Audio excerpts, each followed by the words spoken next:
Welcome to State of Tech. I'm Jared, and today we have a comparison video. I love comparison videos because it pairs up two items that are maybe equal or not, and we talk about them and we test them, and I just love that. I love taking something that is it has competition and looking at it and saying, okay, what's better about one, what's better about the other. I love seeing those types of videos, and so when I have two of something, I love to do these comparison videos because it helps make decisions, and that's what it comes down to, is what is something best for, maybe what feature sets it apart. Those are good things to know. So I have the Bose QC35s here. This is the Bluetooth Bose headphone that definitely is comfortable. It's got good audio quality. It's just an all-around good Bluetooth headset. It's super comfortable on the ears. You know, it just feels good. I mean, it's lightweight. It has great noise reduction. I mean, it kills off everything around you. It's almost weird. It feels like it's putting you in a different place when you kick the power on these headphones. It's disorienting almost, because it instantly takes you out of the room that you're in and puts you into a silent place. I did a full review of these headphones, and they're fantastic, and I talked about what I like about them, what I don't like about them, and all that good stuff. So if you want to see the full review of these headphones, definitely check those out. Now, what I have over here on this side is the Sony counterpart of this Bose headset over here. So this Sony headphone here it came out to basically, I would say, compete with the Bose headset. This is the MDR1000X, and they are also beautiful. They might be a little more durable feeling than the Bose. They're not quite as comfortable, but they're still very comfortable. I'll go ahead and put them on. They go right over your ear. And I think mainly the difference is that the leather is just softer on the Bose than it is on the Sonys. And maybe these need to break in a little bit. I've had the Bose for a few months. I've had the Sonys for about a month. And I've used them a bit, but I don't use headphones all day like most people, or like some people do. Maybe even you that's watching this video. But they are still very comfortable. I would say that if I was going for comfort out of the box, that the Bose would have the comfort. They're just lighter weight. I don't feel like they're pressing on the side of my head at all. And I have a bigger head. I have a bigger head than most people. And so when I put headphones on, usually I feel like they're squishing my head. They're just pushing in. And the Bose definitely feels like it's doing a little bit less of that than the Sonys. Now, the Sonys still definitely feel very comfortable. They feel a little heavier. They fit over my ears just fine, and they still are very comfortable. But I think Bose definitely wins the comfort there just a little bit. With that to say, one of the things that the Bose definitely has is a more softer leather, which may be more prone to getting dirty or absorbent or whatnot. I don't know. There's just differences. Whereas this leather is a little bit more sturdy, a little bit more hard. And who knows, if you put stuff in your hair, it may not pick up on as much of that as the Bose headphones do. So the next thing that is a bit different with these two headphones is the noise cancellation or noise reduction. The Bose has noise cancellation, where it just basically cancels out all of the noise. You can barely hear anything at all that's going on around you. You're just there with your thoughts, and that's about it. And like I said, it's borderline disorienting because it works so well. Now, with the Sony headphones, you actually can control the level of noise reduction that you're getting, or noise cancellation. And I found that the Sony actually doesn't cut out as much as the Bose if you're going for full-on cancel out everything. But what is nice about the Sony is that you can set it to cancel out just background noise, but you can still hear voices. So if somebody was to walk up behind you and address you, you'd be able to hear them. Whereas with the Bose, you probably wouldn't, because it's canceling noise out so well. And so this has the definite settings, and it has buttons on the side for that. It has noise cancellation, then it also has ambient sound. So you can toggle through the noise cancellation options and then the ambient sound. So that way you're catering the noise reduction or the noise cancellation to the environment.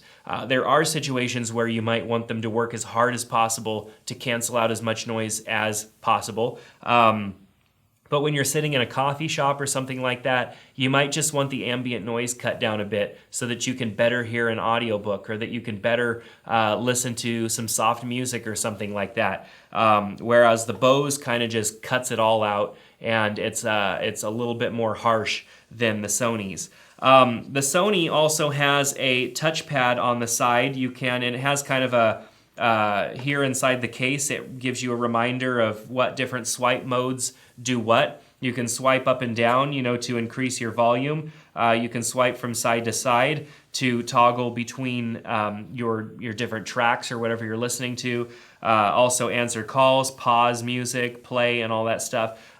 So that's actually a really neat feature because, if you're wireless, if you're Bluetooth, you've got your headphones on, you're using the Bose, you've got your volume levels here, and you just have one button to kind of play and stop, or pause what you're listening to, and you don't have much more control than that. Whereas with the Sonys, you can basically go completely hands-free without your phone. Of course, your phone has to be within a reasonable distance, but you can do a lot more with the Sony headphones than you can with the Bose.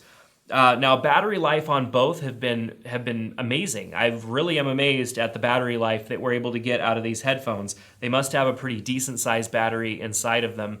I was able to get probably, I would say, around 20 hours of use out of the Bose before charging.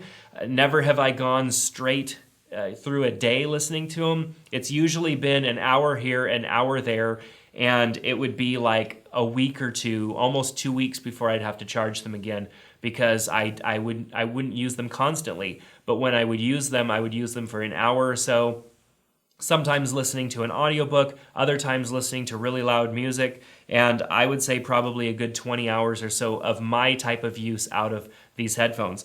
Now the Sonys, I feel like I got a little bit more use out of because when I got the Sonys, I was listening to music a lot more. I was testing them. I was trying to, I'd had the Bose for a while, so I'd already been around the block with the Bose.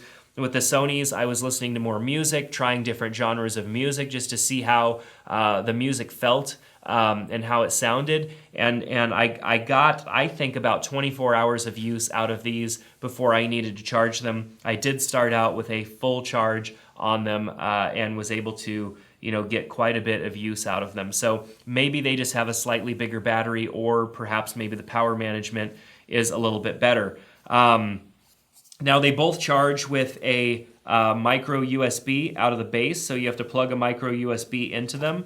They're not waterproof or water resistant or anything like that. It's very much an exposed port there. Both of these headphones also have input jacks so that you can use them on your devices that still have a headphone jack. They both come with cables. I've got the cable right here so that I can easily use them with my computer and still keep them paired with my phone. And they also both come with adapters. Here we have an airplane adapter for the Sony, for those airplanes that still have that weird two-prong. And then we have one for the Bose as well, and they both fit right in the case. Now the cases that they both come with are pretty good. They're rather durable. They're not going to keep your headphones from being crushed or something like that. But if you shove it into a bag and the bag is getting squished a little bit, it's definitely going to protect your headphones against damage. Both headphones need to be kind of configured into a nice little pretzel in order to fit into the case. And there are dialogues on the case to help you remember which way you need to rotate everything so that they fit in the case. So I've talked about a lot of different things here. Let's talk about phone audio quality when you get a phone call.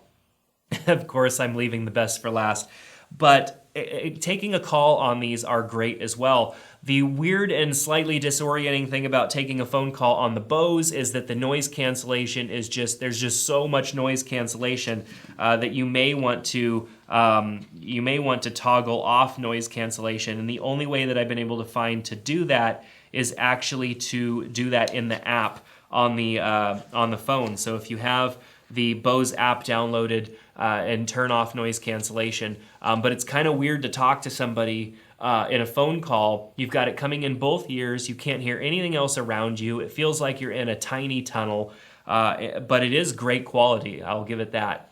And then the same can go for the Sonys. However, the Sonys do have that ambient or that voice, those different options for noise cancellation, and that makes it a little bit more tolerable when you're having a phone call. So for audio quality, obviously when you buy headphones like this and spend this kind of money, you want good audio quality. When you listen to music, whether you're listening to, softer music like classical or like soft jazz or something, or if you're listening to something that's fast and hard hitting like metal or, rap or just something with lots of variation in tones, you need headphones that can keep up and that can produce good sound. And I found that both of these headphones did an amazing job there. The money that I spent on these headphones, it definitely gave me, beyond the comfort, beyond the fact that they're Bluetooth or whatever, they gave me a sense of I spent my money well on these headphones. Now I have Audio-Technica studio monitor headphones that are really good, that are a fraction of the price of these. They produce good sound, big booming sound. They're big, heavy headphones. They're not super comfortable to wear for long periods of time.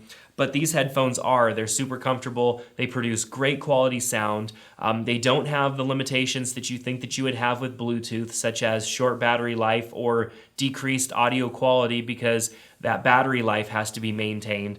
They are great headphones and they produce great sound. They may not get as loud as some wired headphones that you're able to plug in, simply because, there's battery management. There's also batteries in these headphones, so there's probably smaller drivers in these headphones than there are in some of those big wired headphones. Obviously, they need to make these, if these had to be charged every 2 or 3 hours, they would be useless, but they do run for over 20 hours on a charge, and that's great. So, what's my pick? If I had to go, I wanted to listen to music and I didn't care whether I had a wire or not, or I had to choose between these two, I would probably say that the Sonys I would choose, because I think that the battery life's a little bit better. I think that the noise cancellation options are great. I like the touchpad. I love that I can connect my phone to it through NFC by just tapping my phone to it if for some reason my phone didn't connect to it automatically. Obviously, that's an Android thing. If you're on an iPhone, doesn't matter. NFC is useless to you.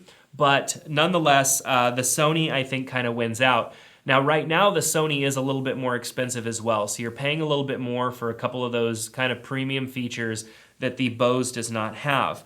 After I reviewed the Bose, a lot of people complained saying, oh, you're paying for the Bose name and blah, blah, blah, blah, blah. When in reality, Beats by Dre is just as expensive, if not more expensive, and not as good of headphones as these Bose QC35s are. So with these Sonys, I would say you're probably going to get more for your money and just a better all-around experience out of these MDR1000X wireless headphones from Sony. However, if you are a Bose person and you like Bose, stuff because of the brand, you're not going to go wrong here either. These are great headphones. I've traveled, on a plane a couple of times with these headphones. I love the noise cancellation being so strong on a plane with all that noise and everything. I could put on an audiobook and just relax. And because the noise cancellation is so good on the Bose, I almost forget that I'm on an airplane. With the Sonys, the noise cancellation is still really good. It's just not as strong, I think, as the Bose are. It does a great job, and there are more options with noise cancellation with the Sonys. It's just not as strong as the Bose. So if you find yourself in really loud situations and you want to cancel all of that out, you might try out the Bose first. What's great about these headphones is you could buy them on Amazon and get that 30 days to play with them and kind of get a feel. You could almost buy both of them and then send whichever one you felt was not a clear winner back. You know, I'm probably going to keep both of them because I can find a clear use case for both of them. You know, I think the Sonys do get a little bit louder, a little bit more deeper tones, and so when I'm listening to music, I may go with the Sonys, but when I'm listening to audiobooks and I just want to kind of disappear from the world, these Bose headphones are definitely that. They're just more comfortable. The noise cancellation is a little bit stronger, and still great audio quality from Bose out of these headphones as well. So you'll have to decide. You know, I've given you some thoughts that I have on both of these headphones. Obviously, you know, it's hard to review headphones. I can't, you know, hold it up to the microphone and you hear the difference. I mean, you really have to put these on. I know that they have the Bose headphones at Best Buy. I'm not sure if they have these at a Best Buy. You could always go and try them on for yourself, or you could just do like I originally did, which was, you know, have both and then send back whichever one is not the clear winner. However, I really like both of them and probably will end up hanging on to both of them. So that's going to do it for this review comparison of the two of these headphones. Definitely check out the links in the description below where you can get these from Amazon, read other specs and all that stuff that Amazon has. If you like this video, make sure to subscribe to our channel. We're going to try and do more of these comparison videos because it just helps so well with making the decision between which to go with, to have somebody else's opinion that actually has both of them. I know that I didn't give you a clear, definitive winner, but I hope that I gave you some situations where one might be better than the other. So thumbs up for this video if you liked it, and make sure to subscribe to our channel so you get notified when we put out new ones. Thank you so much for watching our video here today, and we'll see you next time on State of Tech.